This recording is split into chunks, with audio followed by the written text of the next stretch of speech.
সাত সকালে ডানকুনিতে ওষুধের গোডাউনে বিধ্বংসী আগুন। দাউ দাউ করে জ্বলে ওঠে গুদাম, কালো ধোঁয়ায় ঢেকে যায় গোটা এলাকা।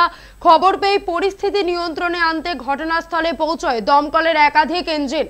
জানা গিয়েছে বুধবার ভোর রাতে দিল্লি রোডের পাশে থাকা ডানকুনির ওই ওষুধের গুদাম থেকে ধোঁয়া বের হতে দেখেন স্থানীয়রা। সেই সময় ভিতরে কয়েকজন কর্মী ছিলেন। কর্মীরা দ্রুত বেরিয়ে খবর দেন দমকলে। তড়িঘড়ি একে একে ঘটনাস্থলে পৌঁছয় মোট 12টি ইঞ্জিন। তবে গুদামে প্রচুর কাগজের বাক্স মজুদ থাকায় মুহূর্তের মধ্যে বিরাট আকার নেয় আগুন।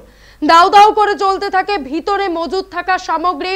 প্রাথমিকভাবে দমকলের অনুমান শর্ট সার্কিট থেকে এই অগ্নিকাণ্ড। দীর্ঘক্ষণ চেষ্টার পর নিয়ন্ত্রণে আসে আগুন। ঠিক কিভাবে আগুন লাগলো তার তদন্তে নেমেছে প্রশাসন।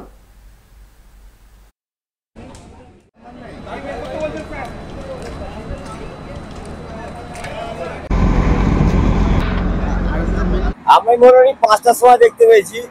তার আগে দেখেছি পুরো 5টার সময় ধোঁয়া উঠছে। মেডিসিনে শুনছি তো মেডিসিন থাকে। আমরা সেভের গাড়ি চালাই, এখানে সকালবেলা আমাকে গিয়ে ডাকলো, বললো দেখ ওখানে ধোঁয়া বেরোচ্ছে, আগুন লেগে গেছে। তখন আমরা এসে দেখলাম এরকম ব্যাপার, দমকল তখন আসছে সব।